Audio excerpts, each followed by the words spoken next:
Hi there, I'm Dr. Richard Finn from the Geffen School of Medicine at UCLA. I'm a medical oncologist, and welcome to this PrecisCa GI tumor board. I am joined today by a very esteemed faculty, and I'll start with introductions. Dr. Catenacci.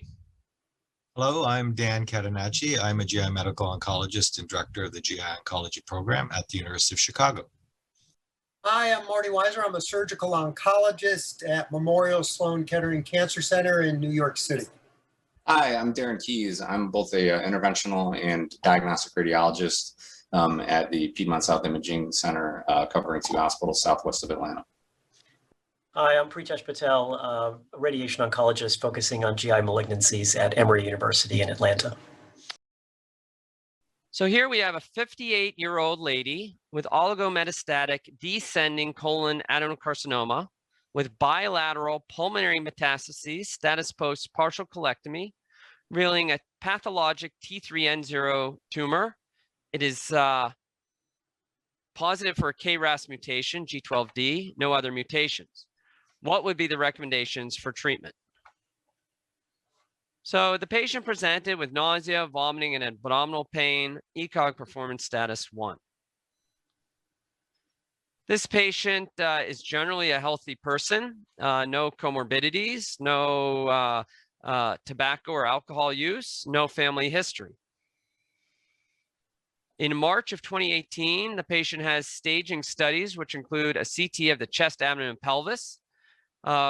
As described, as an irregular nodular lesion in the mid-descending colon with partial obstruction.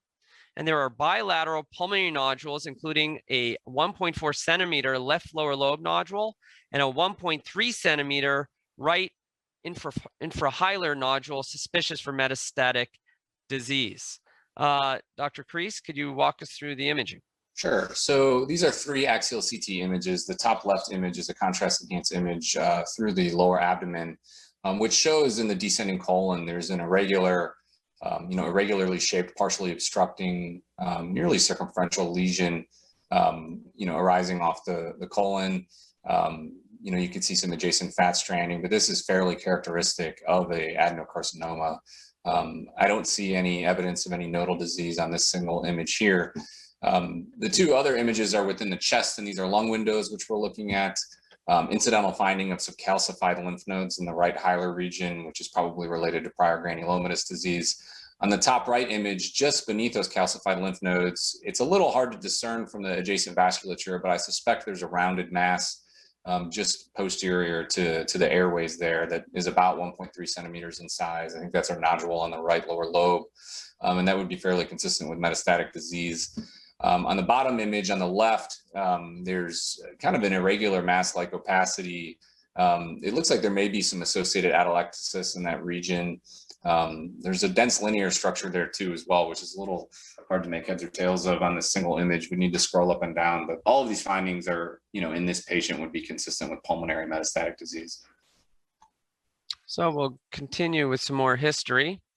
Patient undergoes a colonoscopy with a biopsy of the descending colon. It reveals invasive, moderately differentiated adenocarcinoma. The patient undergoes surgery with a partial colectomy with lymph node sampling. And this reveals an invasive, moderately differentiated adenocarcinoma, 4.5 centimeters in greatest dimension. It invades into the pericolonic adipose tissue. Lymphovascular and perineural invasion is present, but there's negative margins. 0 of 32 lymph nodes are involved. As far as molecular studies, there's a retained nuclear pattern for MSH1, MLH1, MSH2, and PMS2. KRAS is mutated, and RAS and BRAF are wild type. So from May 2018 to January 2019, the patient gets FOLFOX and bevacizumab, completes 13 cycles, and has some neuropathy. At that time, the patient is restaged and has this stable 7 millimeter left lower lobe nodule with no other metastatic disease.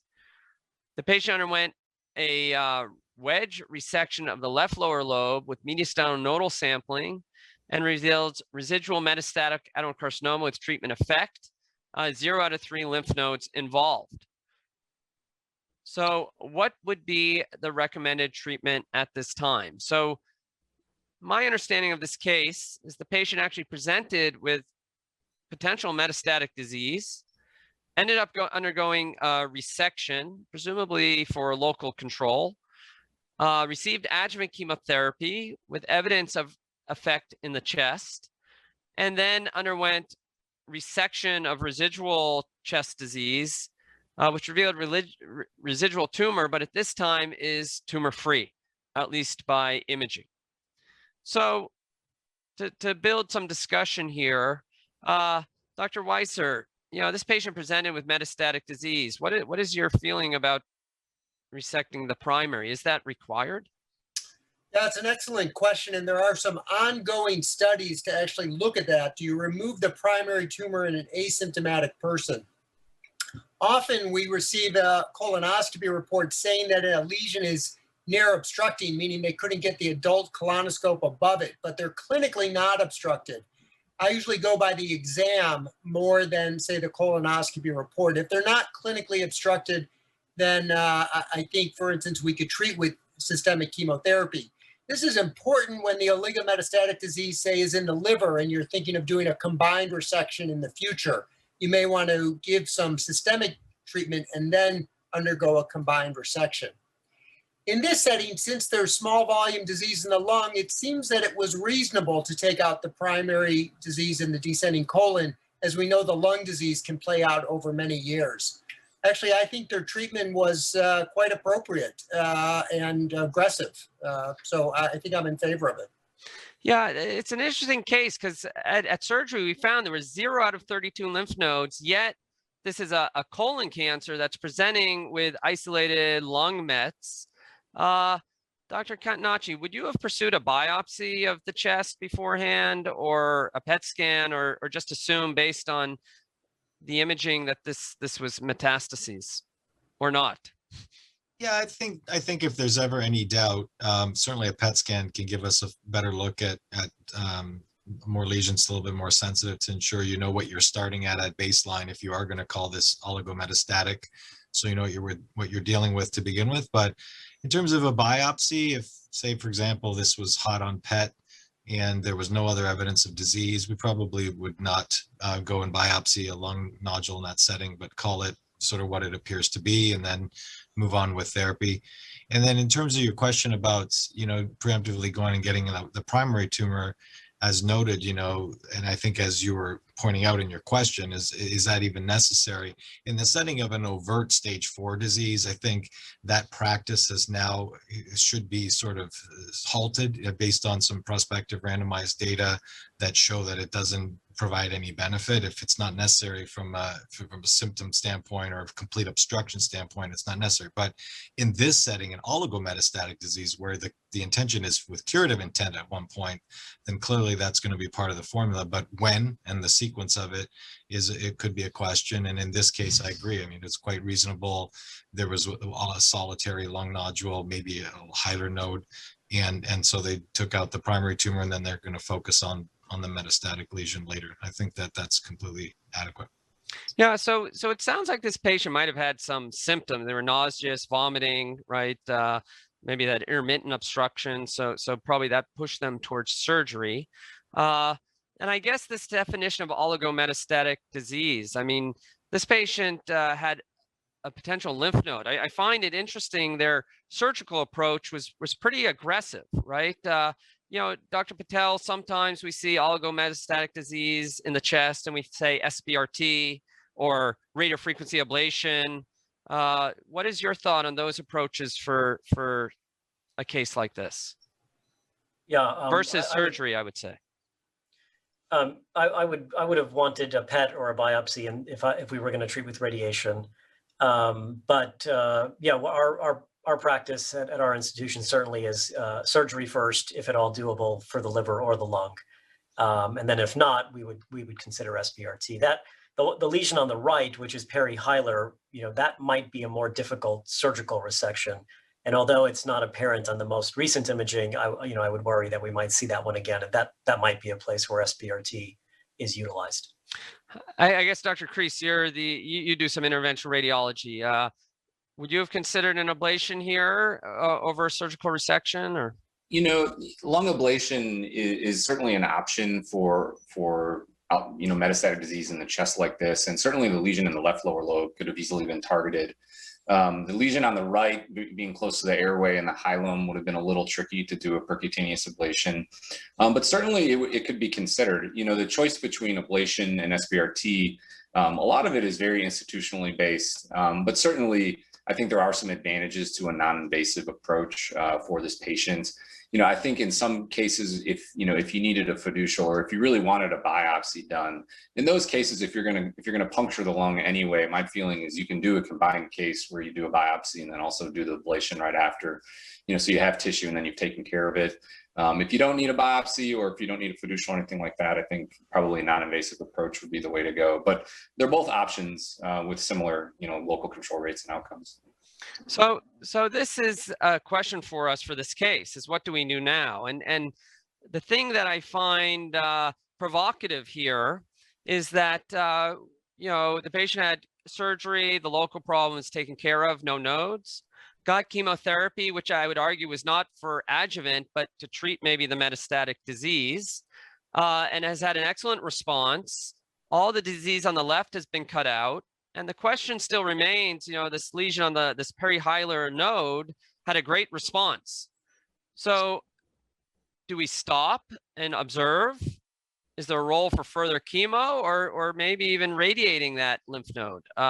Dr. Patel, you alluded to this potentially. What would you say? Yeah, without a targetable lesion, I certainly wouldn't offer any radiation treatment now. I see. Okay. And Dr. Catanacci, what's your take? Yeah, I think at this point, it's not clear if that was or was not involved. I wonder if Dr. Patel would answer that differently if it was biopsied and it was known to be positive, and then say all of this had happened and now they had a nice response. Would we try to consolidate there? Would we wait for it to come back? That I think we would discuss at conference. But from a systemic therapy standpoint, if we had felt that we had taken out all known disease and is now stage 4 NED, so to speak, he's had more than 6 months of therapy, 13 cycles, I think it was, of FOLFOX. Generally now we'd probably go on a watch and wait with surveillance and visits every 3 months with lab tests and CAT scans probably more frequently than not, just to try and identify this earlier. And then the only other thing to note, now sort of the topic of ctDNA to sort of assess for MRD, minimal residual disease. There are now commercial assays available, and a lot of debate around that with what we would do if it was positive versus not at this point. And so maybe we can open that up. But for now, I think a standard approach would be, if we were not going to do further sort of addressing of that locally to that hilar node, is to watch and wait at this point. So Dr. Patel, if that node was PET positive beforehand, would you offer them treatment there? I think without seeing all the images, it's a little tough. It looks like it's a pulmonary nodule to me, based on what Dr. Keys said, just near the hilum. If it responded all the way, and our latest scan shows something that's hard for us to target, I think we're taking a risk. I mean, the airway is going to be exposed, and there is a risk of bronchial stenosis, which could require a stent. So, certainly at any time, if there was measurable disease, something I felt we could confidently target, I'd want to do it. So if that were to be now, then yes. Or if it's on the first 3-month scan, then right then, before it were to progress, certainly. But in a situation where, we're sort of, not able to localize very well, and very, very small lesions are actually really hard to localize on our daily setups. That would be a time where I think even if we wanted to, it would be a little dangerous to not know exactly where to aim. So that's a great discussion on a challenging case. And I think the conclusion from our tumor board is this patient has been managed optimally with a resection to control the colon disease, got neoadjuvant, I would argue, or treatment for their metastatic, oligometastatic disease, had a great response in the clearly measurable lesion that was then resected with negative margins. The question remains about this lesion on the right, which has had a great response.